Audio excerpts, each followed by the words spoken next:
살아있는 교회는 믿음 위에 운행됩니다. 믿음 위에. 죽어가는 교회는 인간적인 판단 위에 운행됩니다.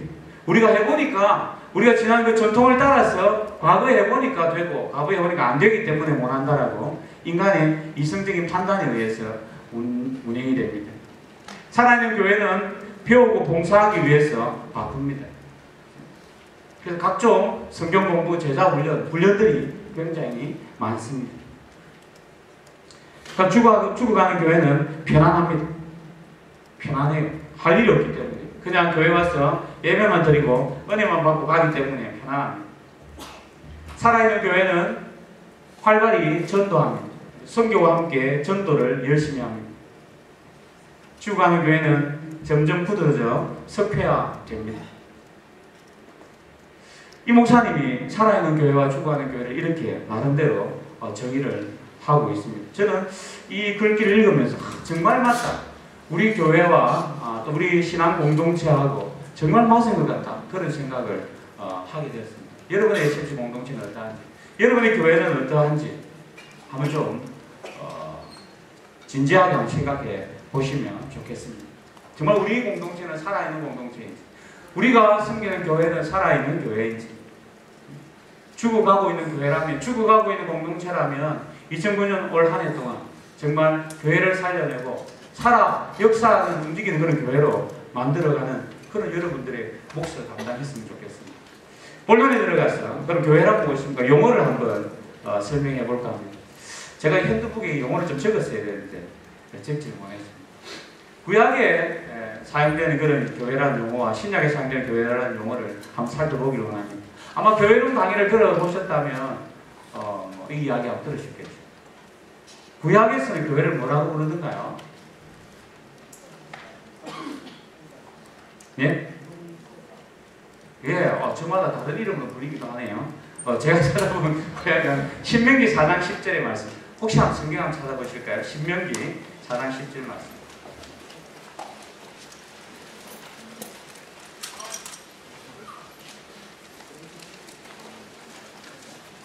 신명기 4장 10절 말씀.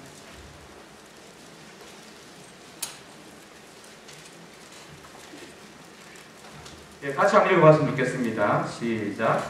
내가 호렙산에서 내 하나님 여호와 앞에 섰던 날에 여호와께서 내게 이르시기를 나에게 백성을 모으라. 내가 그들에게 내 말을 들려주어 그들이 세상에서 사는 날 동안 나를 경외함을 배우게 하며 그 자녀에게 가르치게 하리라 하시매.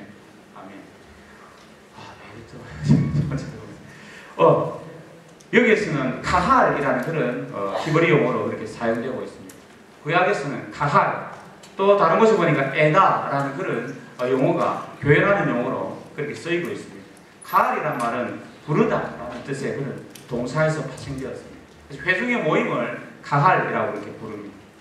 에다라는 것은 지정된 장소에 모인다라는 그런 뜻입니다. 서로 약속에 따라서 지정된 장소에 처소에 모이는 모임을 에다라고 부릅니다. 그래서 구약에서는 교회를 카할과 에다라고 이렇게 부릅니다.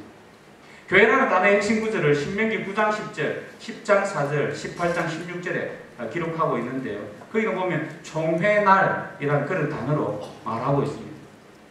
교회라는 것은 총회라는 그런 뜻이고요. 하나님 앞에 모인 하나님의 언약의 백성을 구약시대는 교회라고 그렇게 불렸다 말하고 있습니다.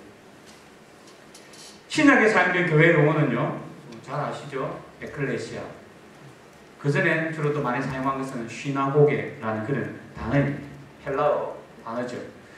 처음에는 구약의 교회와 신약의 교회를 연결해주는 그런 교회 형태의 그런 회당이라는 그런 단어를 먼저 사용했습니다. 시나고게가 회당이거든요. 오다, 함께 모이다라는 그런 거룩한 공동체라는 개념이 포함되어 있는 그런 단어가 시나고게입니다. 유대인들의 종교적 배합이나 공적 예배를 위하여서 모인 건물을 또 시나고게라고 이렇게 말하기도 합니다. 그래서 회당이라는 곳에 모여서 예배하고 말씀을 가르쳤다 그렇게 이야기합니다. 이 회당이 언제 세워졌는지 압니까? 이스라엘의 회당. 예루살렘 성전이 파괴되고 난 뒤 이스라엘 백성들이 뿔뿔이 전 세계에 흩어졌지 않습니까?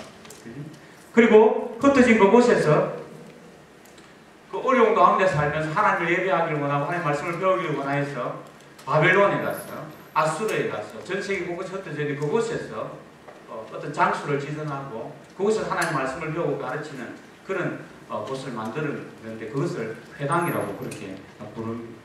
종교적인 집회 장소가 바로 회당인 것이죠. 신약에는 이 시나고게가 등장합니다. 그러다가 점점 시나고게에서 에클레시아라는 그런 개념으로 이름으로 그렇게 불려지게 됩니다.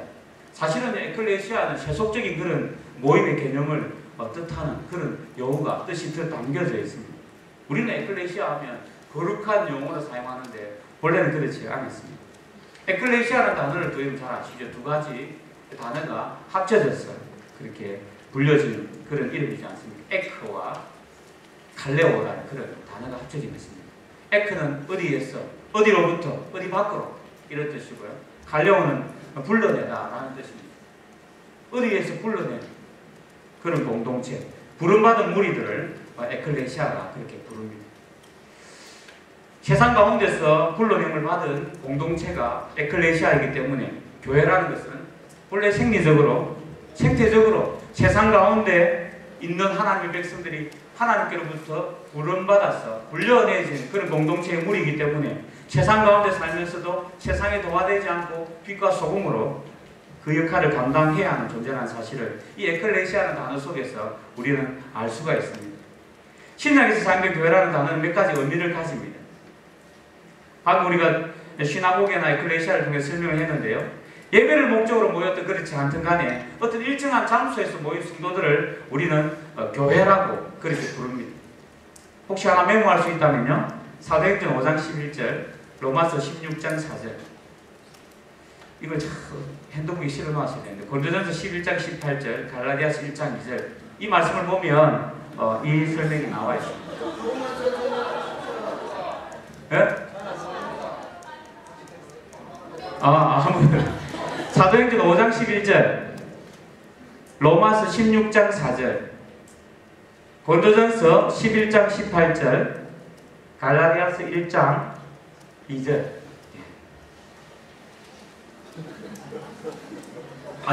적기 힘들어요. 사도행전 5장 11절, 로마서 16장 4절, 고린도전서 11장 18절, 갈라디아서 1장 2절. 그 구절의 말씀을 보면 예배를 목적으로 그렇지 않든 간에 일정한 장소에서 모인 그 성도들을 우리는 교회라고 그렇게 부르기도 합니다. 그럼 두 번째로는요, 개인의 집에서 모인 가정교회를 또 신약에서는 교회라고 부릅니다. 가정교회. 요즘 우리 가정교회가 아주 많이 뜨고 있는데요. 로마서 16장 23절, 고린도전서 16장 19절, 골로새서 4장 15절. 혹시 다 못 적어도 괜찮습니다. 그냥 하나 정도만 적으셔야 됩니다.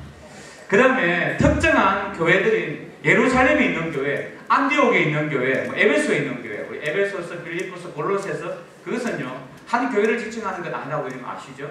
골로새 지역에 있는 교회를 향해서 편지를 보내는 겁니다. 그 바울이 편지를 써서 보내면 골로새에 있는 교회들이 돌아가면서 페람스신이라 그러는데요. 돌아가면서 그 편지를 읽고 은혜 받고 또 다른 교회 가서 그 편지를 돌리고 그렇게 보통 이야기합니다. 이런 특정한 교회들, 특별히 예루살렘에 있는 교회, 에베소에 있는 교회, 빌립보에 있는 교회, 안디옥에 있는 교회 그런 교회들을 또 신약에서는 교회라고 그렇게 부르기도 합니다. 사도행전 9장 31절에 그런 얘기도 하죠. 그 다음에 그리스도를 외적으로 고백하고 교회 지도자의 지도를 받아서 예배를 위한 조직자들로 구성되어 있는 그런 조직체를 또 우리 교회라고 이야기합니다. 전 세계에 걸쳐서 형성되어 있는 전체로서의 몸을 또 교회라고 그렇게 말하기도 합니다. 이런 신약에서는 다양한 의미로 교회의 의미를 사용하고 있습니다. 그런데 가장 포괄적인 의미는 적게 되어 있습니까? 하늘과 지상에 있는 모든 신자들로 구성된 모든 무리, 그것을 우리는 교회라고 말해볼 수 있습니다. 에베소서 1장 22절, 골로새서 1장 18절의 말씀 속에서 그런 의미가 포함되어 있습니다. 하늘과 지상에 있는 모든 신자들, 그들로 구성된 모든 무리. 그래서 우리는 가장 포괄적인 의미로 교회라고 이야기합니다. 일반적으로 우리는 그래서 흔히 쉽게 말하길 교회가 뭐냐 이야기할 때 하나님의 부르심을 받아 모인 무리, 하나님을 믿는 사람들의 모임, 공동체, 뭐 그렇게 쉽게 또 말을 하기도 합니다. 제가 이 교회론을 준비하면서 책을 보니까요, 새로운 걸 발견했는데, 교회가 영어로 뭐라 그러죠? 예, 철치, 그죠? 철치. 이 교회라는 그 영어의 명칭은요, 제가 생각에는 교회는 에클레시아에서 온 건 아닌가 그렇게 생각을 하는데요. 찾아보니까 그렇지 않습니다. 주께 속겠다라는 의미를 가지고 있는 퀴리아케라는 그 단어에서 이 우리 철치라는 그런 영어 교회라는 그 명칭이 유래한 것이다 그렇게 이야기하더라고요. 근데 중요한 것은 교회가 주께 속했다는 거죠. 교회가 하나님의 소유라는 사실을 이 영어 단어 속에 의미를 포함하고 있다는 겁니다. 그러면 신약교회에서 교회를 나타내는 비유적인 표현들을 제가 몇 가지 그렇게 적어봤는데요. 흔히 교회를 이런 사람들을 이런 것을 교회라고 이야기한다. 비유적으로 그렇게 표현하고 있습니다. 첫 번째로는 한번 읽어볼까요? 혹시 나와 있습니까? 택함받은 자들의 모임이 교회다. 그렇게 이야기합니다. 고린도전서 1장 12절 말씀. 저는 성경 좀 찾아가면서 해야 되는데 혹시 나와 있나요? 핸드북을 제가 지금 안 가지고 있어요. 나와 있습니까? 예, 한번 읽어볼까요? 같이 그러면요. 고린도에 있는 하나님의 교회 곧 그리스도 예수 안에서 거룩하여지고 성도라 부르심을 받은 자들과 또 각처에서 우리의 주 곧 그들과 우리의 주 대신 예수 그리스도의 이름을 부르는 모든 자들에게, 예. 성도라 부르심을 받은 자들, 예수 그리스도의 이름을 부르는 모든 자들, 감사합니다.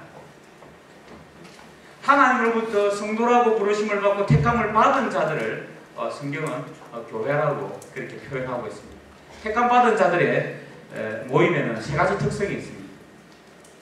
정말 그 모임이 하나님으로부터 택함 받은 공동체인가 진짜 교회인가 라고 이야기할 때 이 세 가지 특성이 있어야 됩니다. 하나는요, 하나님을 중심으로 모이는 공동체여야 한다는 거예요. 하나님이 빠져버리면 그것은 교회가 아닙니다. 두 번째로는요, 일정한 장소와 시간에 모여서 주어진 목적을 위해서 신앙의 교제를 나누는 공동체, 신앙의 교제를 나누는 공동체가 되어야 합니다. 다른 잡담하고 다른 이야기하고 다른 뭔가 취미 활동을 하고 그것이 교회가 아닙니다. 그 다음에 또 성경이 말하는 그런 택함받은 자들의 모임이라고 이야기할 때는요, 모든 신자들을 다 망라하는 전 교회적인 공동체를 우리는 택함받은 자들의 모임이라고 이야기합니다. 어떤 교회 가면요, 청년들만 있어요. 어떤 교회 가면 아이들만 있어요. 어떤 교회 가면 어떤 한 부분을 믿고 따르는 사람들만 있어요. 어떤 교회 가면 백인만 있어요. 그래서 성경이 말하는 온전한 교회의 모습이 아니라고 하는 거죠. 택함받은 자들의 모임에는 그래서 계급이 없습니다. 교회 안에 계급이 없습니다. 지금 오늘날 현대 교회는 계급이 있는 것 같아요. 교회 안에 누가 제일 없습니까? 예, 관리사님이 제일 높은 거 아닙니까? 관리사님이 하면 안 됐다 하면 안 되더라고요.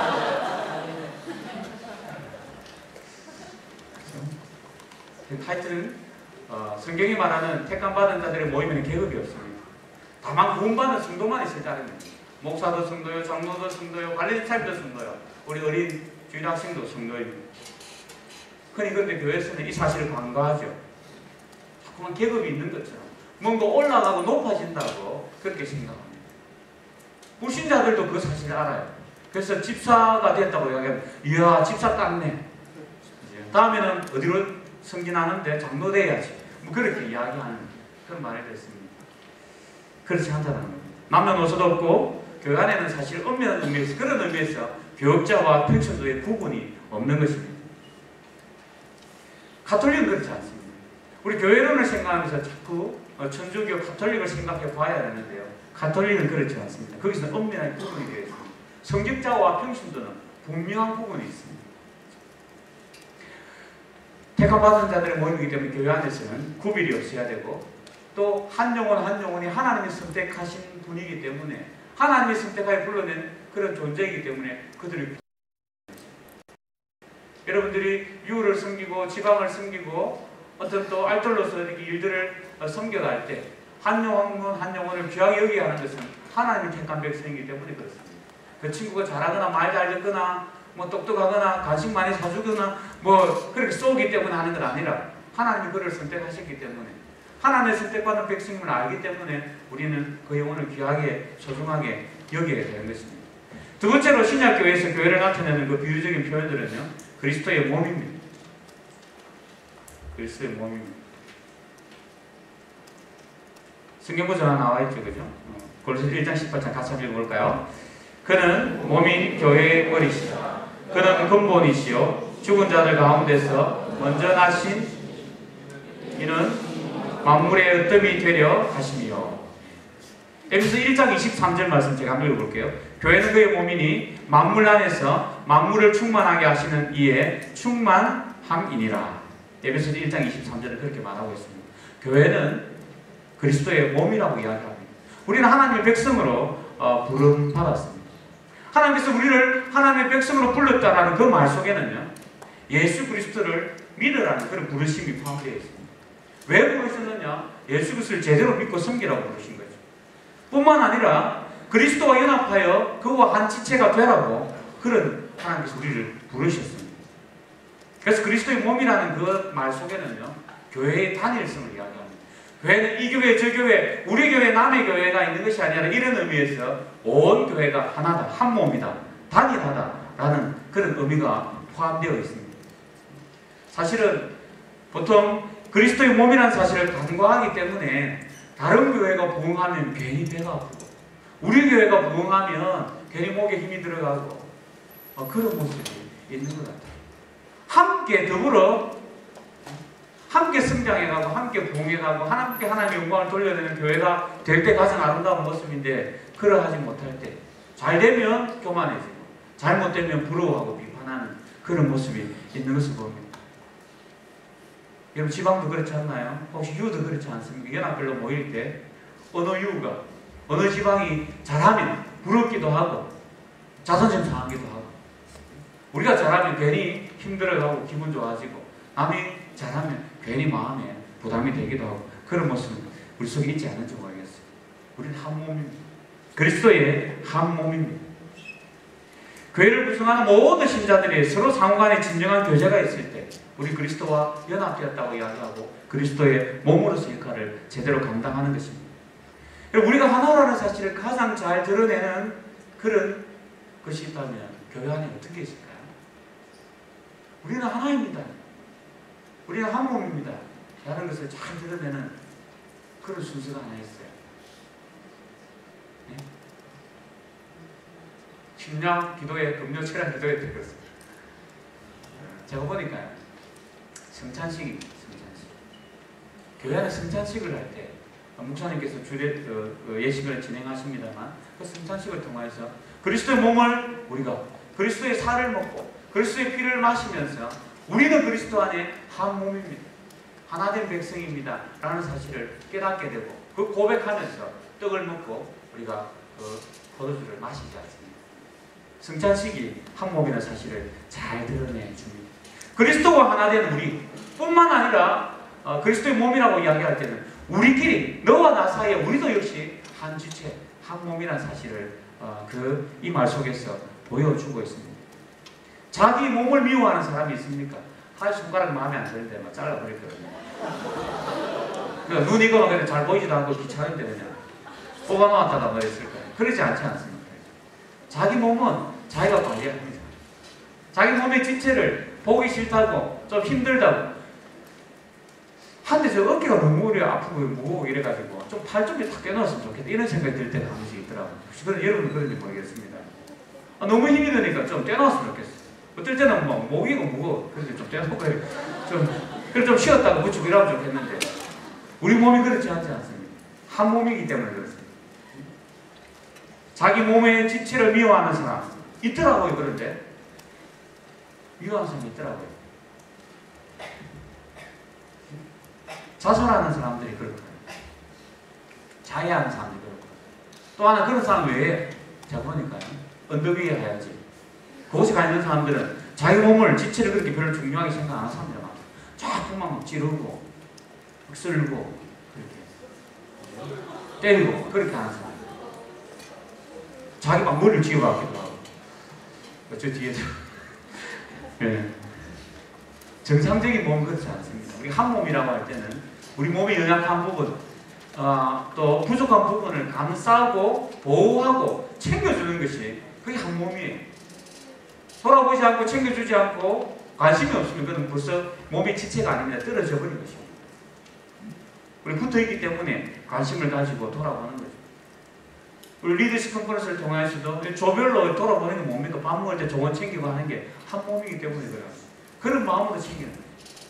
SFC란 공동체가 한 몸이기 때문에 서로를 챙기는 겁니다. 더 넓게는, 그죠? 캠퍼스 안에 모든 선교단체를, 또 더 넓게는 이 대한민국이라는 그런 넓은 그런 교회가, 우주적인 교회 연합 속에 한 몸이라는 사실을, 우리가 그리스도의 몸이라는 사실을 고백하면서 살아가야 하는 것입니다.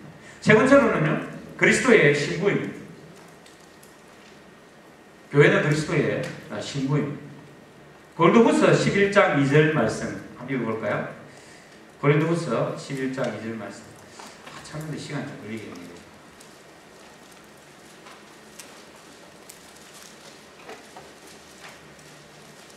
고린도후서 11장 2절 말씀.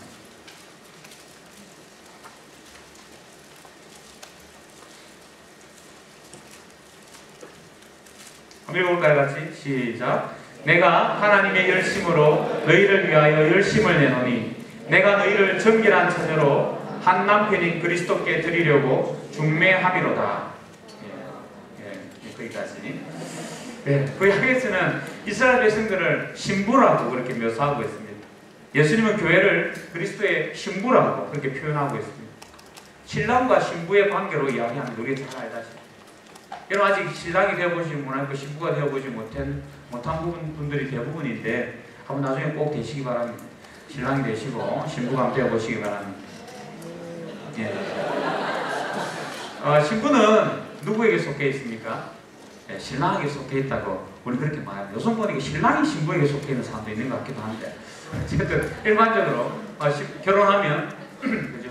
신부가 신랑 집에 가는 것이 기본적으로 우리 결혼의 그런 모습입니다. 그래서 신부가 신랑에 속했다 그렇게 이야기합니다. 성경도 그렇게 말하고 있습니다. 교회는 세상에서 구별되어야 합니다. 하나님의 신부이기 때문에 신랑에게 속한 그런 존재가 되었기 때문에 신랑을 위해서 자신의 삶을 드리고 신랑을 위해서 존재하는 그런 공동체, 그게 바로 교회가 되어야 하기 때문에 세상에서 구별되고 신부처럼 정결해야 하는 것입니다. 그래서 오늘 바울은 그렇게 말하는 거예요. 정결한 처녀로 한 남편이 그리스도께 너희를 드리려고 합니다. 결혼하려고 하는데 벌써 처녀가 아니라 그렇죠? 노 처녀라. 큰일 나는 거 아니겠습니까? 그렇죠? 처녀가 되어야 돼요. 정결함을 유지해야 합니다. 그게 아름다운 그 결혼의 조건인 것처럼 교회가 마찬가지죠. 신랑 대신 예수님을 떠나고 엄란하게 다른 우상을 섬기고 다른 것을 즐긴다면 올바른 신부의 아름다운 모습이 아닌 것이죠.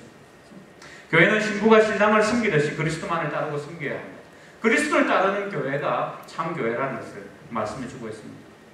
하나님과 교회의 관계는, 그리스도와 교회의 관계는 무조건적인 사랑의 관계라는 사실을 그리스도의 신부라는 이 말 속에 우리는 알 수가 있습니다. 하나님이 교회를 얼마나 사랑하시는지. 저는 때때로 아내를 볼 때마다 참 사랑스럽고 참 좋고 어떤 밤에 잠도 잘 안 오고 아내를 위해서 내가 내 목숨도 쉽게 던질 수 있고 여놓을 수 있고 이랬으면 좋겠는데 잘 안 될 때가 많아요. 생각이 그렇게 잘 안 돼요.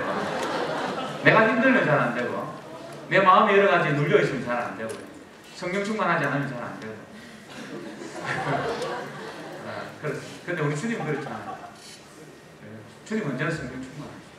언제나 평강과 기쁨이 넘치고 사랑이 가득하신 분이시기 때문에 끊임없이 끝까지 교회를 사랑하시고 신랑으로서 역할을 다 감당하시고 자기 몸을 내어서 십자가에 주셨습니다. 그래서 이런 사랑받은 존재가 교회라는 거죠.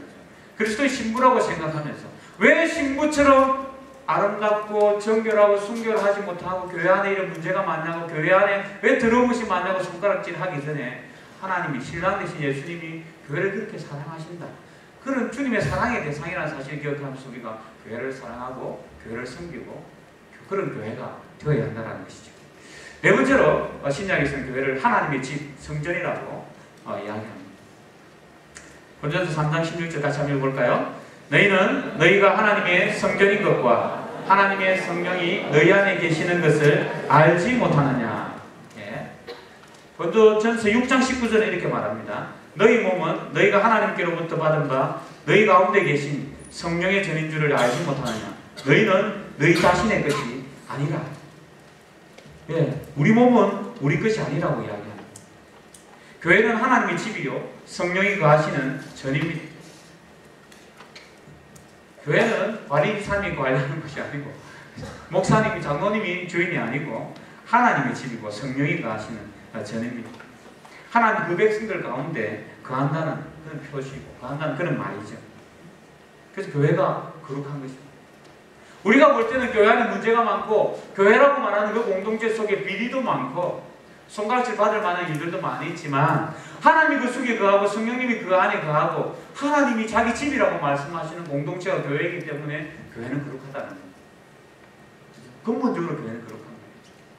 때때로 좀 그 거룩성을 훼손하고 좀 더럽히는 그런 무리가 있고 그런 사람들이 있고 그런 사건들이 있긴 하지만 근본적으로 성경은 교회가 거룩하다고 이야기합니다. 우리 SFC라는 그런 공동체, 믿음의 공동체 안이 거룩한 것이죠. 때때로 문제가 있고 그저 말씀을 일으키기도 하는 사람들이 있긴 합니다만 그런 교회는 근본적으로 거룩성을 가지고 있다는 겁니다. 출애굽기 25장 8절에도 그렇게 말하고 있고 베드로전서 2장 5절에도 그런 말을 합니다. 하나님이 이 집의 주인이십니다. 사람이 주인이 아닙니다. 목사님이 개척을 하고 교회를 세우면요 그 교회 주인이 자꾸 목사 자기라고 생각하는 그런 분들이 계십니다.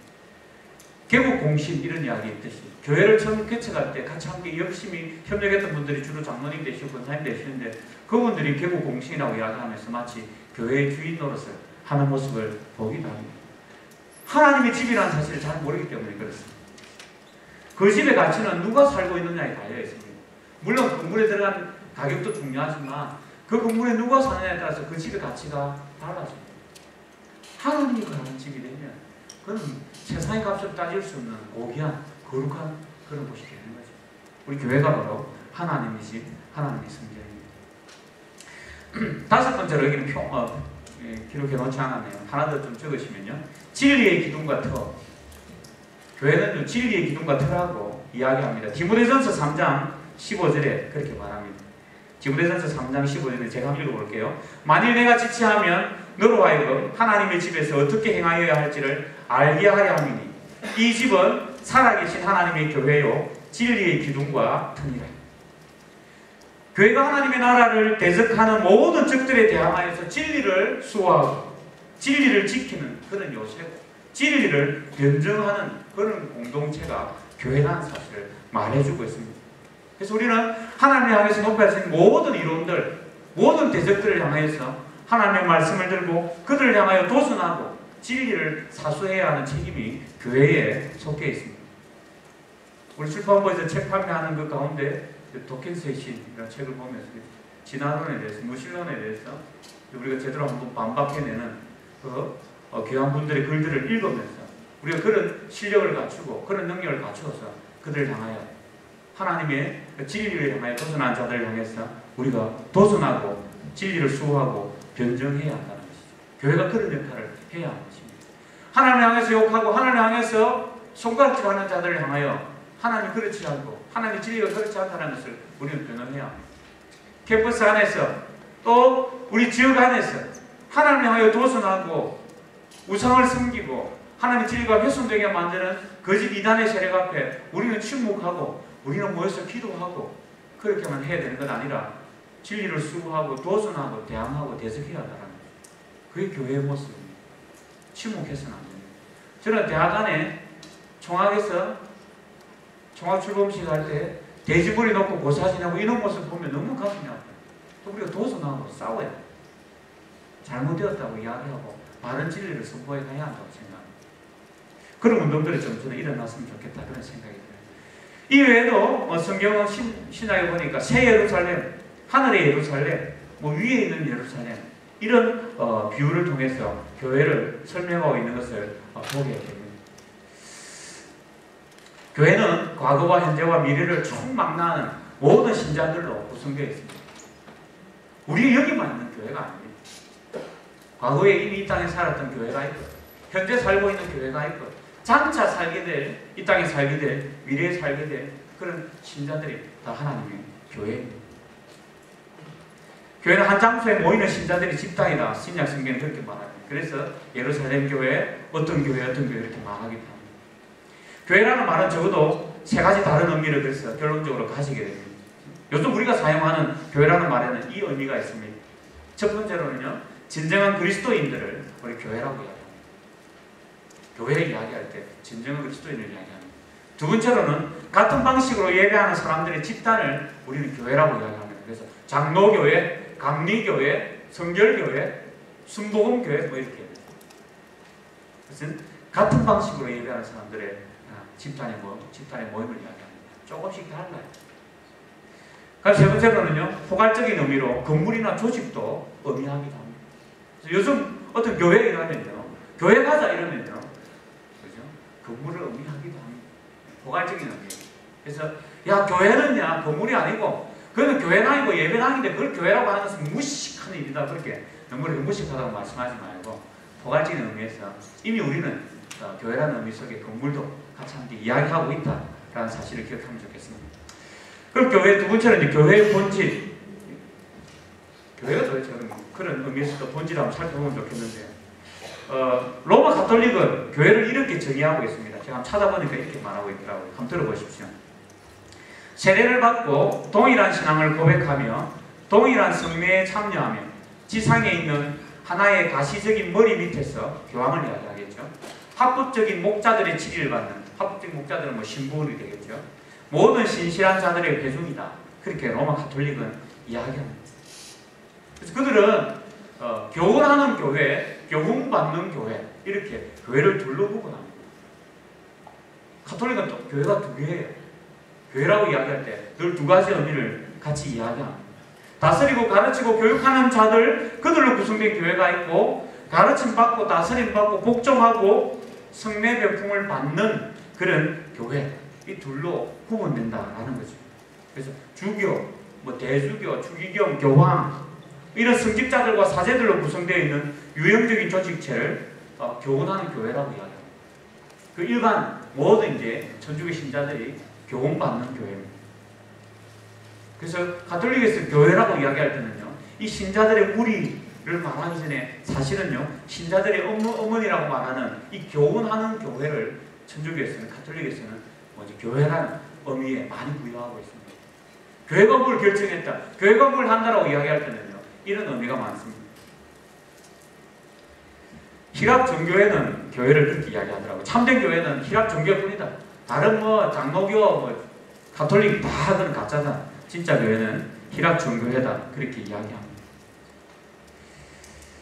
개신교는요, 외형적인 기관으로서의 교회가 아니라 세상으로부터 부르심을 받고 모인 신실한 성도들의 모임을 앞에 이야기했는데요. 그래서 우리는 교회라고 이야기합니다.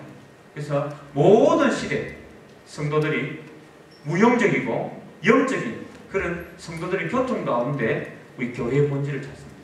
과거에 죽었어도 미래에 장차 오게 될 사람들도 그리스도 안에서 우리 영적인 의미에서 하나 주 안에서 교제하는 영적인 공동체라는 의미에서 우리는 그것을 교회라고 이야기합니다. 지금 내가 보지 않아도 만나지 않아도 함께하지 않아도 영적인 의미에서의 그런 교통 속에서 우리 그들을 함께 다 교회라고 부르는 것입니다.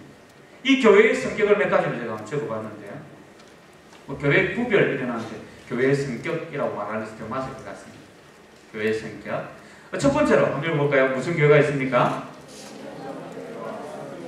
예, 투쟁적 교회와 승리적 교회, 전투하는 교회와 승리의 교회 이렇게 말해볼 수 있습니다. 지상에 있는 교회는요, 사단과 대적하여서 그룹과 싸움을 싸우는 그런 부름을 받았습니다. 그렇게 싸우도록 부름을 받았습니다. 실제로 우리 교회는 이 싸움에 참여하고 있습니다. 눈만 뜨면 잠잘 때까지, 아니 잠자는 동안에도 이런 그룹과 싸움을 우리는 싸워가야 합니다. 잘 싸우기 위해서 우리가 이 리더십 컨퍼런스에 와 있는 건 아니겠습니까? 잘 준비되어져야, 우리가 무기를 갖추어야 잘 싸울 수 있기 때문에 이런 훈련을 하는 것이죠. 교회 안에도 마찬가지입니다. 교회 안과 밖에서 우리를 향해서 도전해오는 그런 적대 세력들을 향해서 흑암의 영적인 권세들을 대항하여서 부단한 전투를 수행해야 하는 것이 바로 지상의 교회입니다. 그래서 투쟁적 교회, 전투하는 교회라고 이야기해 볼 수 있습니다. 이 지상의 교회는 공격과 방어를 갖춘 전투하는 교회입니다. 우리가 늘 전투하는 교회이기 때문에 긴장해야, 훈련받아야 합니다. 준비해야 합니다. 기도로 준비하고 말씀으로 준비하고 또 성령의 능력으로 준비하고 갖추어서 우리가 싸워가는 것이죠. 이 땅의 교회는 언제나 전투하는 교회입니다. 평화가 없습니다. 휴전도 없습니다. 사람들은 휴전하고 평화할지 모르지만 사단은 휴전하고 평화하지 않기 때문에 언제나 전투해야 하는 그런 교회입니다. 천상의 교회, 천상의 교회는 사단과의 영적 전쟁에서 이미 승리한 그런 승리의 교회입니다. 하늘나라에 가 있는 우리 하나님의 백성들, 그들은 이미 승리한 교회의 모습입니다. 성도들은 기쁨의 노래, 승리의 기쁨을 노래하고 멸류관을 쓰고 그리스도와 함께 영원토록 다스리는 그런 천상의 교회를 미리 맛보고 있는 자들이 있고, 장차 우리가 그 승리의 기쁨을 맛보게 되는 승리의 교회로서의 그런 교회가 되어지게 될 것입니다. 우리 그것 바라보고 열심히 싸워가는 것입니다. 열심히 SFC 운동하는 것입니다. 두 번째로는요, 한번 읽어볼까요? 우주적 교회와 지역 교회. 예, 우주적 교회는 무형 교회를 이야기합니다. 지역 교회는 유형 교회를 이야기합니다. 우주적 교회, 지역 교회, 무형 교회, 유형 교회는 마르틴 루터가 처음으로 구별을 했습니다. 교회를 구별할 때 이런 것으로 구별했습니다. 두 개의 다른 교회를 이야기한 것이 아니라 교회의 두 가지 양상을 이야기하는 것입니다. 똑같이 교회예요. 근데 그 교회를 이렇게 볼 때는 우주적인 교회고 이렇게 볼 때는 지역 교회인 것입니다. 모든 그리스도인들이 속한 교회는 우주적인 교회예요. 그렇죠? 우리 한국만 있는 교회, 미국에 있는 교회, 아프리카에 있는 교회 다 우주적인 교회. 그래서 그것을 우리는 또 보편적인 교회라고 이야기하니까 눈에 보이지 않기 때문에, 왜냐면 지금 아프리카 교회가 안 보이잖아요. 그런 의미에서 불가견적 교회입니다. 이미 먼저 간 성도들도 있기 때문에 보이지 않습니다. 미래에 올 교회도 보이지 않습니다. 그런 의미에서 우주적인 교회입니다. 무형 교회입니다. 건물이 없어요. 형태가 없습니다. 그렇게 나눠볼 수 있습니다. 또한 우리 지역에서 예배도 드리고 뭐 성찬식도 하고 제자훈련도 하고 복음 전하는 전도의 그런 사명들도 감당하는 지역에 있는 교회, 이 교회는 유형교회입니다. 지상교회라고 하기도 하고요, 가견적 교회, 눈에 보입니다. 우리 눈에 보이잖아요. 옆에 있는 우리 교회니까 눈에 보이는 거예요. 유형적 교회입니다. 지역교회는 선택받은 사람들로만 구성되어 있는 교회가 아닙니다. 그래서 완전하지 않습니다. 여러분의 교회가 완전하지 않아요. 그죠? 광주 은광교회 좋은 교회입니다만, 목사님 좋지만 완전한 교회가 아닙니다. 제수교 울산교회 완전하지 않습니다. 문제가 많아요. 그래서 우리는 흔히 교회를 공사 중이라고 이렇게 이야기하지 않습니다. 이런 의미에서 지역교회는 그렇습니다. 공사 중이에요. 우주적 교회, 저 성령의 교회는 다른데 이 땅에 있는 교회는 완전하지 않습니다. 그래서 문제가 있고 아픔이 있고 어려움이 생기는 것입니다. 이런 지역교회는 사실 우리가 알고서 교회를 품어야 됩니다. 교회가 교회되게 이렇게 이야기하고 주제 상담도 하고 하면서 우리 교회가 왜 교회되지 못할까? 왜 교회 바른 모습이 없을까라고 장로님 똑바로 하십시오, 목사님 똑바로 하십시오 그렇게 말하는 것이 아니라 공사 중에 있는 교회이기 때문에, 지역교회이기 때문에 우리가 품고 중보하고 사랑해야 하는 것입니다. 그런 의미에서 우리가 지역교회를 잘 이해해야 하는 것입니다. 세 번째로는요, 한번 같이 읽어볼까요? 유기체로서의 교회와 조직체로서의 교회. 말이 좀 어렵기도 합니다만 뭐 별건 아닙니다. 유형교회에서만 나타나는 그런 교회의 형태입니다. 성령의 인도하심으로 연합된 성도들의 공동체, 그래서 유기체입니다.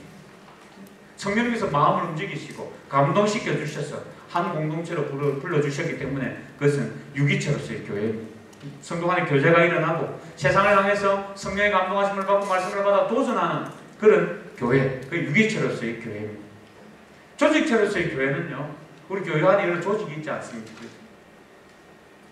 신자들의 어머니가 교회라고 이야기하는데, 구원의 방편으로 죄인들을 개종시키고 성도들을 완전케 하는 역할을 감당하기 위해서 하나님께서 교회 안에 어떤 조직을 갖추도록 말씀해 주셨습니다. 그게 직분이지 않습니까? 그런 방편들을 주셨습니다. 목사, 장로, 권사, 집사 이런 직분들을 하나님께 주셨어요. 그게 조직체로서의 교회입니다.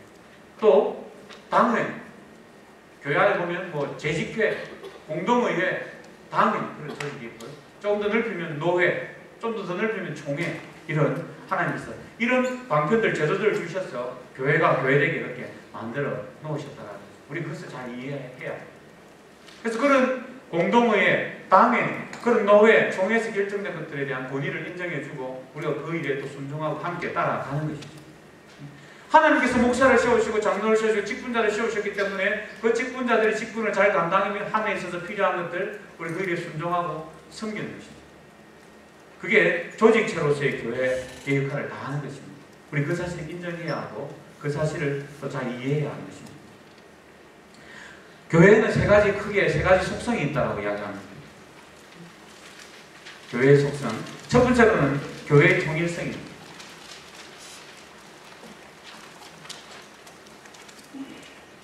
예. 에베소서 4장 4절 말씀 한번 찾아볼까요? 에베소서 4장 4절 말씀 한번 찾아보겠습니다. 에베소서 4장 4절 말씀. 같이 한번 해볼까요? 몸이 하나요 성령도 한 분이시니 이와 같이 너희가 부르심의 한 소망 안에서 부르심을 받았느니라. 예, 에베소 4장에 계속 하나를 강조합니다. 하나라는 거예요. 우리 몸에 따로 있지만 그리스도 안에서 우리가 하나라는 거죠. 교회의 통일성을 강조하는 거죠. 로마 가톨릭은요, 전 세계에 흩어져 있는 특별히 교직 제도상의 성직단으로 조직화된 에클레시아를 교회로 인정한다. 그렇게 이야기합니다. 그 말은 뭐냐면 천주교의 그 신부, 주기경 성직 제도를 따라서 그 제도가 갖춰져 있는 교회를 에클레시아 교회라고 그렇게 로마 가톨릭은 인정합니다. 조직을 갖춰져야만 교회라고 그렇게 인정합니다. 로마 가톨릭이 그렇게 이야기합니다. 그러나 개신교는요, 그렇지 않습니다. 내적이고 영적으로 그렇게 그런 의미에서 통일성을 갖는 그런 교회의 모습을 이야기합니다. 예수 그리스도의 영적인 몸의 통일성을 이야기하면서 하나님의 교회들은요, 그리스도의 몸이기 때문에 몸으로서 통일되어 있다. 그런 의미에서 교회의 통일성을 이야기합니다. 신앙 고백, 공적인 예배, 성례에 참여하면서 우리는 우리가 하나라는 사실을, 내적인 통일성을 강조하게 됩니다. 그래서 한 몸이 되지 않으면 세례에 참여할 수 없습니다. 함께 예배 드릴 수 없는 겁니다. 온전한 예배가 되지 않는 것입니다. 뿐만 아니라 우리 교회의 직분을 임명하고 그리고 교회 봉사를 통해서 교회가 하나됨을, 통일성을 그렇게 강조하고 가지게 되는 것입니다. 장로교에 하면 장로교의 그런 직분과 제도가 있는 겁니다. 그걸 따라서 같이 함께 하나로 통일되는 모습을 보여주는 거죠. 그래서 교회 통일성 때문에 우리는 다른 교회, 우리 교회 외에 다른 교회를 또 섬겨가고 돌봐야 할 그런 필요가 있는 것입니다. 그리스도의 몸이라는 그런 의미에서 우리가 통일성을 갖추고 있기 때문에 그들을 섬기고 그들을 돌봐야 하는 거죠. 그래서 사실은 도시교회, 대형교회들이 사실 시골교회, 개척교회, 농어촌교회를 섬기고 돌보고 지원하는 것이 필요합니다.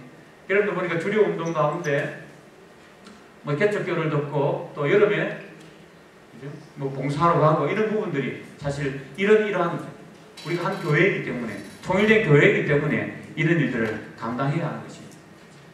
두 번째로 교회의 거룩성입니다. 고린도전서 6장 11절 하반절에 보니까 이렇게 적혀있는데요. 고린도전서 6장 11절 하반절인데요. 주 예수 그리스도의 이름과 우리 하나님의 성령 안에서 씻음과 거룩함과 어렵다 하심을 받았느니라. 교회는 이런 거룩한 거룩성을 가지고 있습니다. 로마 가톨릭은요, 사실 교회를 이야기할 때 외형적인 성격을 아주 강조합니다. 그럼 혹시 텔레비전의 채널을 보면서 평화방송을 한번 보신 적이 있습니까? 특별히 성찬식 하는 그 평화방송의 장면을 한번 혹시 기회가 있으면 한번 보십시오. 얼마나 복잡한지 모르겠어요. 몇 번을 계속 강조하는지 모르겠습니다. 제가 가만히 보니까요, 내용이 중요한 것이 아니라 그 의식이 중요한 거예요. 거룩한 의식을 그들은 거행하는 것입니다.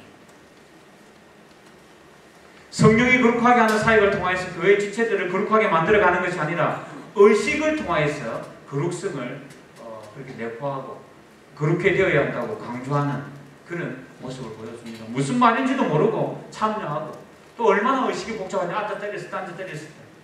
군대 가는 우리 예비역들 아닌지 모르겠습니다만 천주교 갔다가 성당에 가서 좀 자려고, 그래서 종경사, 주일날 종경사 성당에 가서 좀 자려고 갔다가 계속 앉아 때렸을 때 이렇게 시키는 바람에 교회로 왔다고. 그래서 교회 가서 편하게 잔다고 그런 우리 형제들이 있더라고요. 제가 군인교회를 제가 좀 몇 년간 섬겼는데, 천주교는 그 의식이 복잡합니다. 음악이 쫙 깔리고 분위기가, 그림들이, 승상들이 이 의식을 통해서 이렇게 제압하는 거지. 뭔가 있는 것 같고 눌려 있는 것 같고 무겁게 느껴지도록 그렇게 만드는 건 아니겠습니까? 가톨릭은 그렇습니다. 그다음 개신교는 그렇지 않습니다. 우리 기독교는 그렇지 않아요. 교회가 그리스도의 피로 제시선 받아서 의롭다함을 받았기 때문에, 우리는 거룩하게 된 무리이기 때문에 교회는 거룩성을 가지고 있는 것입니다. 때때로 훼손되는 부분이, 때때로 좀 더럽혀지는 부분이 있다 할지라도 근본적으로 교회는 이 거룩성을 가지고 있는 것입니다. 하나님은 세 가지 방법으로 교회를 거룩하게 합니다. 그래서요, 하나님의 백성들을 중생시키시고 또 어렵다 칭하시고 양자상봉으로 하나님의 주권적인 사역에 의해서 교회가 그렇게 되었습니다. 우리가 뭔가 거룩한 건 아니지 않습니까? 저와 여러분이 거룩한 존재가 아닙니다. 하나님 그렇게 해주셨기 때문에 우리가 어렵다 칭함을 받은 거죠. 또한 이제 한번 거듭났으면, 구원받았으면, 예수 믿었으면 이제는 하나님의 말씀과 성령을 통하여서 점진적으로 또 우리는 그렇게 되어집니다. 그래서 성화라고 그러지 않습니까? 우리 성화되어 가는 것입니다. 영화를 향하여 나아가는 것이죠. 그렇게 하나님께서 말씀을 주셔서, 성령을 주셔서 교회를 거룩하게 만들어 가십니다. 마침내 교회가 거룩하게 될 것입니다. 완전한 거룩을 이루게 될 것입니다. 세 번째는 세상과 죄로부터 분리되고 성별되어서 하나님께 드려짐으로 교회를 거룩하게 그렇게 만들어 가십니다. 하나님 구별되게 만들어 가십니다. 성별되게 그렇게 하나님께 드려지도록 만들어 가십니다. 그래서 우리는 날마다 우리 자신을 드려가야 합니다. 더 거룩을 닮아가야 하는 겁니다. 거룩을 위해서 우리 자신을 쳐서 하나님 말씀 앞에 복종해 가야 하는 것이죠. 하나님 이렇게 교회를 거룩하게 만들어 가십니다. 세 번째로 또 교회는요, 교회의 보편성을 우리가 또 말해볼 수 있는데요. 로마서 10장 12절입니다. 우리 한 번만 찾아보면 되겠습니다. 로마서 10장 12절.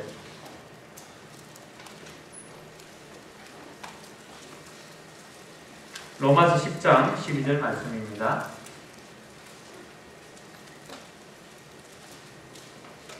같이 읽어볼까요? 유대인이나 헬라인이나 차별이 없습니다. 한 분이신 주께서 모든 사람의 주가 되사 그를 부르는 모든 사람에게 부요하시도다. 아멘. 하나님이 부르시면 차별이 없습니다. 보편적이라는 거죠. 공동성을 가지고 있습니다. 누구는 되고 누구는 안 되고, 어떤 건 있어야 되고 어떤 건 없으면 안 되고, 그렇지 않습니다. 그분은 모든 사람들의 주인이 되시고 주가 되시고 구주가 되십니다. 로마 가톨릭은 자신들의 그 천주교만이 보편적인 교회라고 주장합니다. 로마 가톨릭 교회가 전 지구상에 퍼져 있고 다른 종파들보다 많은 회원을 가지고 있기 때문에 우리 천주교회가 보편적인 교회다, 그렇게 가톨릭은 이야기합니다. 잘 지금 그렇지 않습니다. 천주교회보다 기독교도 많지 않습니다. 개신교는요, 우리 기독교는 모든 시대에 모든 지역의 모든 신자들을 포함하는 무형적 교회를 우리는 진정한 보편적 교회로 그렇게 봅니다. 교회는 보편성을 가지고 있습니다. 지금 우리만 교회가 아니라 모든 지역의 모든 시대에 모든 성도들을 다 포함해서 무형적인 교회를 우리는 보편적 교회라고 이야기합니다. 교파를 초월해서 다 함께 교회라고 이야기합니다. 그리고 하나님의 그 구원의 은혜, 대속의 은혜는 누구에게나 보편적으로 평등하게 임하게 된다는 의미에서 교회의 보편성을 말하고 있습니다. 교회는 이렇게 보편성을 가지고 있습니다. 그리고 교회의 표지에 대해서 같이 함께 한번 좀 살펴보길 원합니다. 아마 이 부분들은 많이 한번 들었을 거예요. 교회론 강의 특별히 듣지 않아도 교회의 표지 세 가지, 이 부분을 웬만하면 다 들었으리라 생각나는데 한번 세 가지 다 읽어볼까요? 첫 번째, 말씀의 참된 전파. 두 번째, 성례의 정당한 시행. 세 번째, 신실한 시행. 예. 장로교 전통에 있어서 칼빈은요, 첫 번째, 두 번째만 교회의 표지다, 그렇게 이야기했습니다. 칼빈의 세 가지를 다 이야기하지 않았어요. 두 가지. 말씀의 참된 선포, 참된 전파, 성례의 신실한 시행, 정당한 시행, 이것을 교회 참된 표지를 그렇게 말했습니다. 그럼 왜 교회에 이런 표지가 필요할까요? 왜 많은 그 종교개혁자들이, 또 교회 지도자들이 교회에는 이런 표지가 있어야 되고 이런 표지를 갖춰야 그 교회가 진짜 제대로 된 교회라고 말했을까요? 이단 때문에 그렇습니다. 이단. 교회가 이 땅에 존재하고 시작된 이후로 계속 이 땅에는 이단이 발생했습니다. 지금도 수많은 이단이 지금 활동하고 있지 않습니까? 이단이 일어나서 막 나름대로 자기 교리를 가지고 이것도 교회가 저것도 교회, 우리도 교회라고 이야기하는 이런 모습을 보면서 참된 교회가 무엇인지 바로 정의 내려야 할 필요가 생겼던 것입니다. 그래서 많은 신앙의 선배들이 참된 교회를 인식할 수 있는 표지가 필요하다. 그 표지가 뭘까? 라고 이야기하면서 교회의 표지가 이것이라고 말하게 되었다는 것이죠. 이 교회의 표지의 수에 대해서는 의견이 분분합니다. 우리는 세 가지라 이렇게 알고 있는데요. 종교 지도자들은 여러 사람들이 다양한 의견을 갖고 있습니다. 베다라는 그런 또 분은요, 첫 번째, 이 말씀에 참된 전파만을 교회의 표지라고 이렇게 강조했습니다. 다른 건 없고 이것만 있으면, 하나님의 말씀을 정당하게 선포하고 전파되는 이것만 있으면 그 교회 맞다. 그렇게 이분은 강조했습니다. 칼빈과 아브라함 카이퍼는 두 가지를 이야기했죠. 말씀의 선포와 성례의 시행. 이것이 참된 교회의 표지다. 왜냐하면 이 두 가지는 다른 단체, 다른 공동체는 없기 때문이거든요. 그럼 다른 공동체에서 하나님의 말씀을 선포하고 성례를 시행하는 공동체가 있던가요? 없어요. 교회만이거든요. 교회에서 이 두 가지가 일어납니다. 그래서 완전히 구별될 수 있는 독특한 우리만이 가지고 있는 두 가지이기 때문에 이것이 참된 교회의 표지이다. 그렇게 이야기합니다. 그러나 여러분, 본증의 시행이 필요합니다. 왜냐하면 이 교회의 순결을 유지하는 데 필요하기 때문에 그렇습니다. 그래서 하이데크 같은 분은 말씀의 참된 선포와 성례의 시행, 신실한 본증, 이 세 가지가 다 필요하다. 그렇게 말하기도 했습니다. 사실 엄격하게 말한다면요, 말씀을 참되게 선포하고 그것을 교리와 삶의 표준으로 인식하는 것이 교회의 유일한 표지입니다. 그 유일한 표지예요. 그만 있어도 됩니다. 그러나 이 하나님의 말씀이 참되게 선포되어져 그 말씀을 따라서 어떻게 살아야 하는 삶의 표준을 정하고 살아가는 것이 필요한데,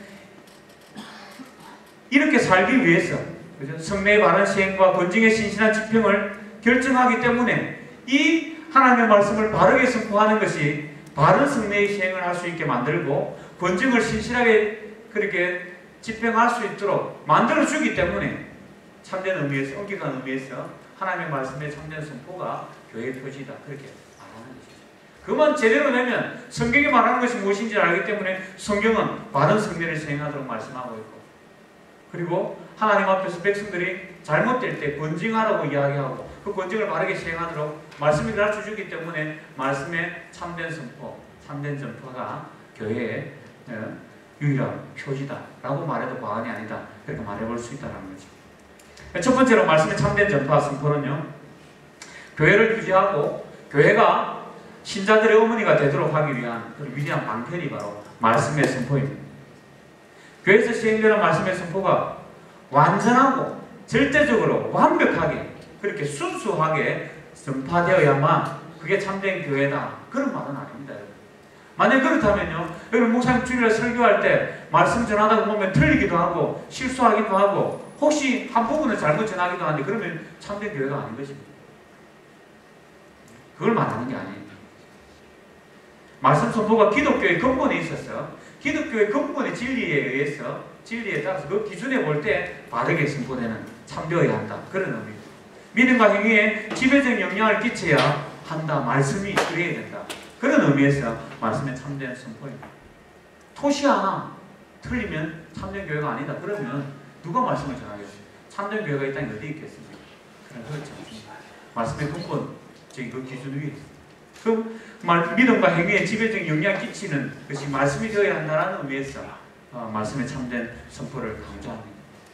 가장 귀중한 은혜의 방편이 말씀인 것이죠. 요한복음 8장 31절에 그렇게 말하고 있습니다. 두 번째로 성례의 정당한 시행. 로마 가톨릭은 말씀과 성례를 구분합니다. 우리가 천주교를 잘 안 가보니까 잘 모르는, 좀 책을 보고 통해서 그렇게 알게 되는데요. 말씀과 성례를 구분합니다. 성례에 뭔가 좀 마술적인 그런 효력을 부여하고 있습니다. 천주교에서는 성찬식 할 때 어떻게 하죠? 떡과 포도주를 다 나눠줍니까? 천주교 안 가봐가지고. 예, 그 동그란 무슨 과자 같은 그런 거 있잖아요. 천주교 보면 동그란 게 천주교 신부가 입에 탁 넣어주잖아요. 떡은 돌리는 거의 떡입니다. 그런데 잔은 돌리죠. 잔은 신부님이 마시죠. 그래서 막 술 취하기도 하고 그렇게 하니까. 그리스도의 그 공양 피를 이 성도들이 평신도들이 마시죠 하는 거예요. 그래서 거룩한 직분을 가지고 있는 사제들이 마시는 거죠. 또 천주교에 보니까 세례를요 급하면 산파들이 세례를 베풀 수 있다고 이야기해요. 좀 이상해요. 그런 원리를 보면 우리는요 하나님이 세우신 그 직분을 따라 세우신 분만이 세례를 베풀 수 있어요. 그런데 천주교에서는 급하면 애기 태어나면 신부가 안 보이면 산파가 그냥 애기 어떻게 하는지 모르겠는데 세례를 베풀기도 한다고 이야기합니다. 우리 개신교에서는요 성례를 말씀의 가시적인 선포라고 이야기합니다. 이 성례를 하는 것은요 하나님의 말씀이 눈에 보이게 드러나는 것이라고 그렇게 이야기합니다. 그래서 말씀과 성례는 함께 붙어 있습니다. 분리시켜서 생각하지 않습니다. 성례는 두 가지를 이야기하죠. 세례와 성찬을 이야기합니다. 어거스틴은 그래서 성례를 보이는 말씀이다 그렇게 이야기합니다. 그래서 성례 세례를 받으실 때 또 성찬식에 참여할 때 하나님의 말씀이 눈에 보이는 것을 그렇게 받으셔야 합니다. 체험되는 설교가 성례다 그렇게 이야기합니다. 그리스도 우리가 한 몸 되었다는 성경의 말씀이 눈에 보이는 떡을 통해서, 그죠? 우리 빵이 카스테라입니다만 또 포도주 잔을 통해서 우리가 보게 되고 받게 되는 거죠. 체험하는 거죠. 성찬식에 임할 때 하나님의 말씀이 우리 속에 체험되는 그런 보이는 말씀으로 우리 그렇게 받고 임해야 되는 것입니다. 그래서 성례는요 아무나 누구나 할 수 있는 건 아닙니다. 합법적인 사역자들에 의해서 성례가 집행되어야 합니다. 하나님이 세우신 제도에 따라서 자격을 갖춘 교인들과 그의 자녀들에게 집행해야 합니다. 그래서 성찬식 할 때 그러잖아요. 그죠? 세례 받으신 분들만 그죠? 이 성찬에 참여해야 합니다. 아무나 다 하는 건 아닙니다. 교회 나온다고 다 하는 건 아니에요. 어떤 또 죄 짓고 그렇게 하나님 앞에 큰 문제를 한 사람들은 회개하고 성찬에 임하시기 바랍니다. 자격이 필요합니다. 아무나 하는 건 아닙니다. 그리고요 이 성례를 아무나 집행하는 게 아닙니다. 담임 목사님이 집행을 합니다. 그래서 여러분 우리가 MT 가거나 수련회 가서 성찬식 하지 않지 않습니까? 우리가 하는 것은 뭐라 그러죠? 우리 애찬식이라고 합니다. 이거 성찬식이라고 하면 큰일 납니다. 그죠? 간사님이 그죠? 불려가서 징계를 받아야 됩니다. 우리 애찬식이에요. 성찬식이 아닙니다. 그런 의미예요. 하나님이 세우신 직분자를 통해서 합법적인 자격을 갖춘 사람들에게 이 성례를 시행하게 되는 것입니다. 세 번째로 권징의 신실한 시행. 권징이 뭡니까? 죽이는 겁니다. 똑바로 하라고, 제대로 하라고. 권면하고 징계하는 건 아니겠습니까? 그죠? 하나님의 말씀을 따라 제대로 살도록 가르치고, 그죠? 그리고 제대로 살지 못할 때, 악을 행했을 때, 하나님의 교회 공동체에 큰 해를 입히게 될 때, 그 사람이 있으면 흐리게 되고 오염되게 만들게 되는 그런 상황이 주어질 때 징계하는 거죠. 그게 권징입니다. 권징은요, 교리의 순수성을 유지하기 위해서, 성례의 거룩성을 보호하기 위해서 꼭 필요한 것입니다. 그래서 범죄하고 죄지으면요, 성찬식에 참여하지 못하게 하는 수찬정지라고 그런 징계가 있습니다. 수찬정지 들어보셨나요? 성찬식에 일정 기간 동안 참여 못하게 합니다. 너희는 하나님의 백성으로서 우리가 한 몸 된 공동체 속에 들어오지 못한다. 엄청난 것 아니겠습니까? 아주 큰 징계죠. 그런 징계, 그죠? 성례의 거룩성을 보호하기 위해서, 교리의 순수성을 지키기 위해서 권징을 시행합니다. 그리스도께서는 교회의 진리 파수와 생활의 순결을 위해서 이 권징이라는 그런 표시를 주었습니다. 이것 시행하도록 하나님께서 우리에게 요구하는 겁니다. 에세프시도 보니까 귀와 뒷부분에 붙이게 들어보니까, 붙이기나 뒷부분에 보니까 우리의 운동에, 그죠?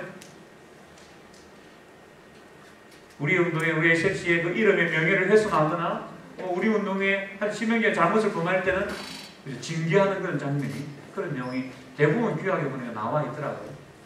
필요합니다. 그건 잘 안 보여요. 아직 에세프시에서 징계받아가지고 큰 모임에 못 오게 된다든지 그런 거 내가 본 적이 없습니다. 여러분 공동체가 있는지 모르겠는데 때로는 필요합니다. 우리는 본면에서 주로 마치죠. 징계는 잘 안 하고 불렀어. 화장실에 데려가지고 막 어쨌든 달래가지고 이렇게 나와서 열심히 하도록 바르게 하도록 밥 한 그릇 사주고 그렇게 해서 권면하는데요. 교회에 바른 참된 교회 표준은 함께가 같이 함께 포함이 됩니다. 우리 교회는 권징이 있습니다 라고 말하는 교회가 있다면 아직 살아있는 괜찮은 교회라고 생각합니다. 어떤 교회는 보면요, 권징에 신실한 시행이 아니고요, 자기 입맛대로 기분대로 권징하는 교회가 혹 있기도 합니다. 서로 상대편을 향해서 정죄하고 제명시키고 막 서로를 향해서. 그래서 잘못된 것이죠. 바른 하나님의 그 말씀의 법을 따라서, 교회의 법을 따라서 시행을 해야 되는 거죠. 말씀, 성례, 권징, 저는 삼각형이라고 생각합니다. 트라이앵글입니다. 함께 다 연관이 되어져 있어요. 말씀을 제대로 선포하면요, 바른 성례를 행하게 되고, 그죠? 바른 성례를 통하여서 그 바른 성례를 제대로 또 성례하기 위해서는 권징이 필요하고 거룩성을 지키기 위해서 거룩성을 통하여서 또 하나님의 말씀이 바르게 선포되어져 세 가지는 연계가 되어져 있다. 함께 간다는 겁니다. 그래서 교회 안에 참된 교회의 표지로 이 세 가지를 말하고 있습니다. 이런 표지를 따라서 교회가 교회되어 가는 것이죠. 네 번째로 교회의 사명, 거의 마지막인데 교회의 사명, 저는 네 가지 사명이 있다 그렇게 생각을 해봅니다. 무엇입니까? 예배, 증거, 교육, 봉사. 너무 잘 아는 것이죠. 교회 안에 이건 없는 교회가 있겠습니까? 그럼에도 불구하고 하나님 왜 이 땅에 교회를 존재하게 하셨는가? 이 네 가지 사명을 감당하라고 우리에게 교회를 허락하신 것입니다. 이것 가운데 빠져버리면 온전한 교회가 아닙니다. 우리 공동체도 마찬가지라고 생각합니다. SFC 이 공동체 안에도 이 네 가지가 필요합니다. 예배, 하나님께 영광을 돌려드리는 방법 아니겠습니까? 여러분 계속 예배를 드리고 있는데, 근데요, 성경에서는 성경에 예배를 어떻게 드려라 라고 말한 것이 별로 없어요. 예배의 형식 이 부분에서 별로 그렇게 나와 있는 게 없습니다. 정확하게 하나님 앞에 드리는 예배는 이런 식으로 드려야 한다라고 에페음으로 보여주는 그런 성경 구절이 잘 없습니다. 그랬어요. 어떻게 드리는 예배가 진짜 맞은 예배고 올바른 예배다? 잘 없습니다. 열린 예배다, 아침 예배, 그죠? 어떤 다양한 예배의 형식이 저는 있을 수 있다고 생각합니다. 그래서 너무 이런 예배 딱 하나의 틀을 만들어 놓고 이렇게 안 하면 그 예배가 아니고 이렇게 해야만 하나님 받으시는 예배 형식이다. 그렇게 고착되지 않았으면 좋겠습니다. 좀 넓은 시각으로 그렇게 예배를 볼 수 있으면 좋겠습니다. 정말 하나님 앞에 정말 하나님의 영광이 드러나는 예배가 된다면 형식을 바꿀 수 있다. 그러나 너무 형식이 자꾸 바뀌면 헷갈립니다. 성도들이 헷갈리고 이런 큰 몸이 자꾸만 바뀌어 보십시오. 정신이 없습니다. 참여하는 사람들. 때로 나름대로 어떤 틀이 필요하기도 합니다. 그러나 너무 고착될 필요는 없다고 생각됩니다. 좋은 예배자는 저절로 일어나지 않습니다. 만들어진다고 이야기합니다. 제자도 만들어지고요. 좋은 예배자도 만들어지는 것입니다. 우리가 좋은 예배자 되기 위해서 배우고 노력하고 준비해 가야 하는 것이죠. 두 번째는 증거입니다. 전도와 선교를 의미하죠. 교회가 존재하는 것은요, 이 세상에 존재하는 이유는요, 하나님으로부터 세상 가운데 보냄을 받은 존재이기 때문에, 복음을 전하는 그 사명을 받은 존재이기 때문에 그 일을 감당하도록 하나님이 우리 땅에 존재케 하셨다는 사실을 기억해야 한다는 거죠. 그래서 종교개혁자들은 참교회와 거짓교회를 구별하는 데 아주 집중했습니다. 무엇이 참교회냐? 어떤 교회가 거짓교회냐? 왜 거짓교회가 많이 판을 쳤기 때문에. 그래서 이걸 구별하는 필요성이 너무 강해서 그렇게 구분하는 데 집중하다 보니까 선교적인 그런 사명에 대해서는 등한시했습니다. 종교개혁자들 가운데 선교를 강조하거나 선교해야 한다는 이야기하는 분들이 별로 없어요. 고린도전서 12장 28절에 이렇게 말합니다. 하나님이 교회 중에 몇을 세우셨으니 첫째는 사도요, 둘째는 선지자요, 셋째는 교사요, 그 다음은 능력을 행하는 자요, 그 다음은 병 고치는 은사와 서로 돕는 것과 다스리는 것과 각종 방언을 말하는 것이다. 하나님의 교회는요, 보내심을 받은 자들이고 하나님의 말씀을 들고 나아가야 하는 그런 자들이고, 그래서 증거의 삶을 살아가야 하는 것이 교회의 사명이라고 이야기합니다. SFC 공동체의 사명도 마찬가지입니다. 우리끼리 모여서 즐겁고 재미나고 은혜 받고 기쁘고 행복한 것, 그것이 하나님이 우리 캠퍼스 가운데 SFC 공동체를 두신 이유가 아닙니다. 증거의 사명을 감당해야 하는 것이죠. 세 번째로는 교육입니다. 뭐 설교만 교육이 아니라 교회 안에 이런 다양한 신앙의 성숙과 성장을 위하여서 실시하는 모든 교회의 교육을 다 망라해서 교육이라고 말해볼 수 있습니다. 에세프시 안에도 그래서 교육을 하는 겁니다. 나는 교회 가서 훈련 받는데요. 나는 나름대로 열심히 잘 배워서 많이 아는데요. 꼭 훈련 받아야 합니까? 알뜰 훈련, 리더십 컨퍼런스 이런 훈련 받아야 합니까? 네, 받아야 합니다. 그게 교회의 사명이기 때문에, 공동체의 사명이기 때문에 그렇습니다. 또 더 다른 사명을 감당하기 위해서 이 교육이 필요한 것입니다. 네 번째로 봉사입니다. 저는 신앙의 수준을 판가름해 볼 때 여러 가지 판가름할 수 있는 기준이 있습니다만 저는 그 가운데 중요한 건 한 가지는 바로 봉사라고 생각합니다. 헌신이라고 생각합니다. 자신을 들여 자신의 가진 것을 희생하여 나누는 것을 통해서 저는 그 사람의 신앙의 수준을 구별해 볼 수 있고 측정해 볼 수 있다 그렇게 생각합니다. 하나님께 영광을 돌리는 수단이 봉사입니다.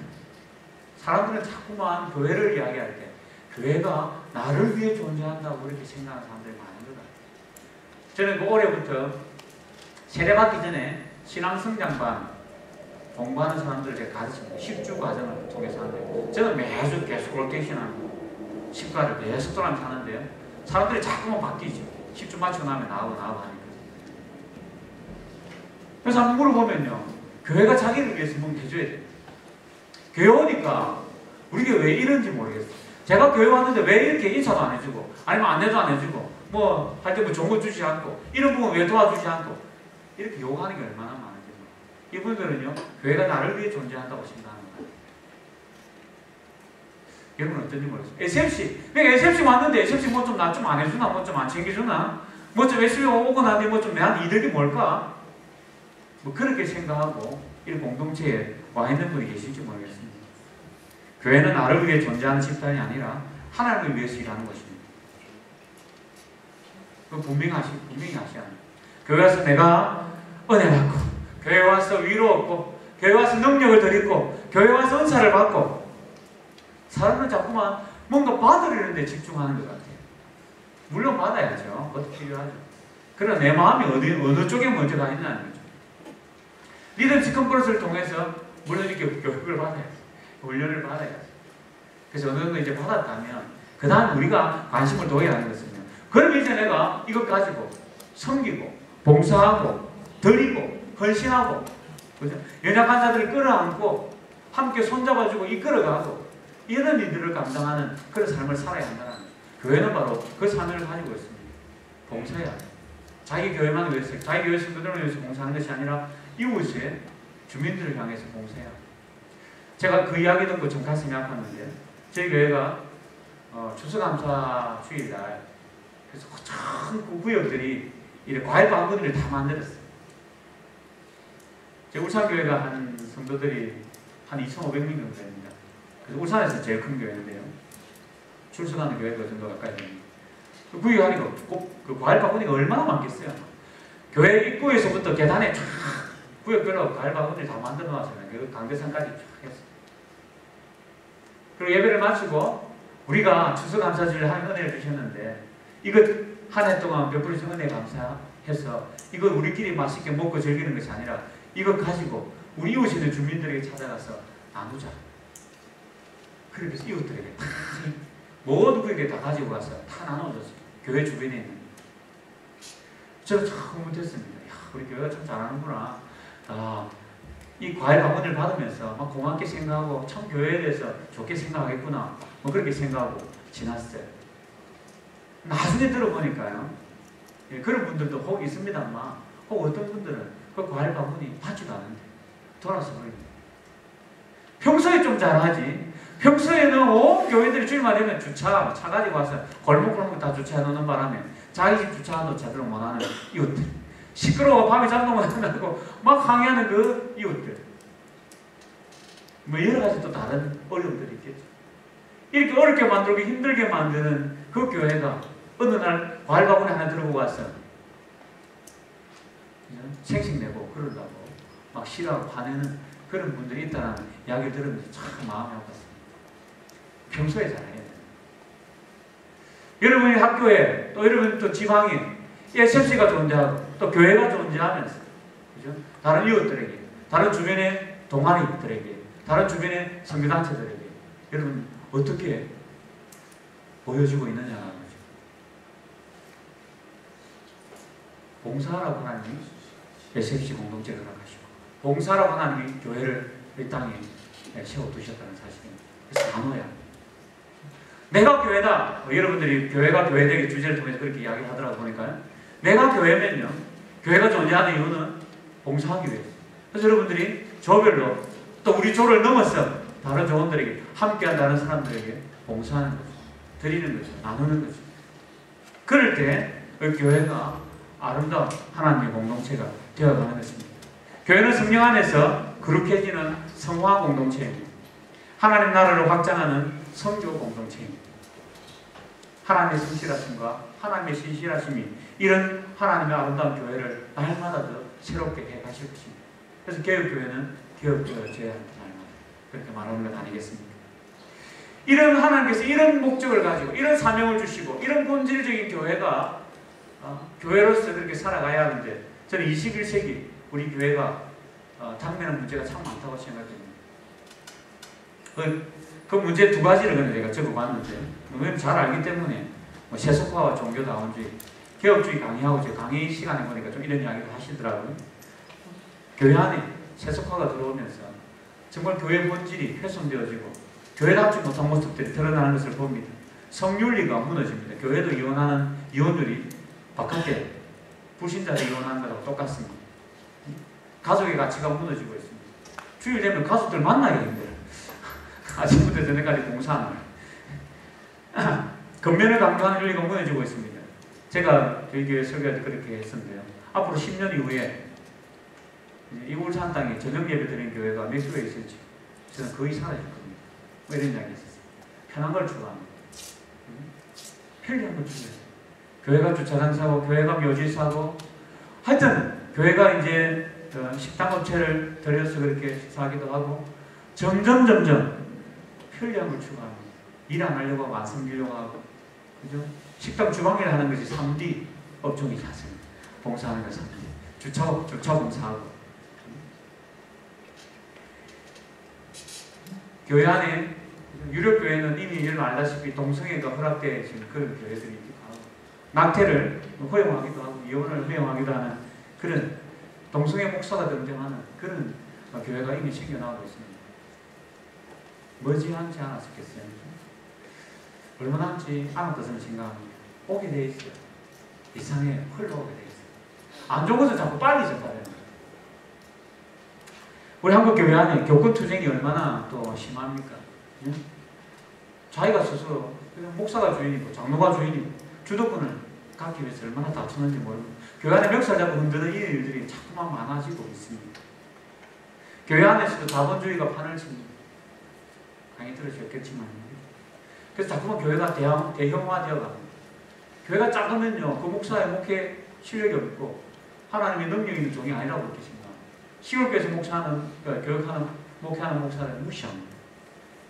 명목적인 성장에 달려 있습니다. 성장하면 훌륭한 목사고 훌륭한 교회고 성장하지 않으면 훌륭하지 않고 실력 없는 그런 은혜 없는 교회로 그렇게 전락해 버리고 그렇게 사람들이 생각합니다. 목사의 절대 특권, 권력 세습 이런 모습들이 사실은 교회의 세속화의 모습입니다. 요즘부터 그 반면에 반대의 현상이 반대급부의 현상이 일어납니다. 마치 목사를 교육자를 고용인 취급합니다. 피고용인을 취급합니다. 장로들이 심사를 하고 말 잘 들을 것 같고 장로들의 의견을 잘 따를 것 같은 그런 목사를 고용해서 피고용인으로 이렇게 세우는 그런 교회들이 늘어난다는 이야기를 제가 듣고 있습니다. 이게 세속화입니다. 과연 교회의 주인이 누구입니까? 목사도 아니고 장로도 아니고 처음 이야기했던 관리집사님도 아니고 성도도 아니고 교회의 주인은 교회의 주권은 하나님께 그리스도께 있는 것입니다. SFC 누가 주인이냐 이야기할 때 우리 자주 좀 심각하게 논의하는 게 있지 않습니까? SFC 운동원도 아니고 간사도 아니고 지도위원도 아니고 우리 주님이시지 않겠습니까? 저는 그렇게 믿습니다. 주님이 원하시면 우리는 얼마든지 우리 자신을 들여쳐서 복종하고 엎드릴 수 있고 우리의 주장을 포기할 수 있는 것입니다. 두 번째 종교다원주의. 너도 옳고 나도 옳고 다 옳다라는 입장이지 않겠습니까? 틀린 게 없어요. 틀렸다고 말하면 너무 이기적이고 독단적이고 융통성이 없고 그렇게 이야기하는 거죠. 모든 종교를 통해서 다 구원을 이룰 수 있다. 어제 어성만 간사님 말씀하시더만 산 정상에 오르기 위해서는 다양한 길이 있다. 기독교는 예수님을 통해서, 이슬람은 뭐 알라를 통해서, 마음에서 통해서, 불교는 부처님을 믿고, 유교는 조사님을 잘 섬겼어. 구원에 이르고, 천국에 가고, 극락에 가고, 용어만 다르지 다 똑같다. 종교는 다 같다. 그렇게 말하는 건 아니겠습니까? 이런 시대에 우리는 이 진리를 고수해야 할 것입니다. 결론입니다. 개혁교회 장로교 제도의 근본 원리는 다음과 같습니다. 개혁교회는 그리스도가 교회의 유일한 머리라고, 교회의 권위의 원천이 그리스도라고 그렇게 인정하고 믿는 자들입니다.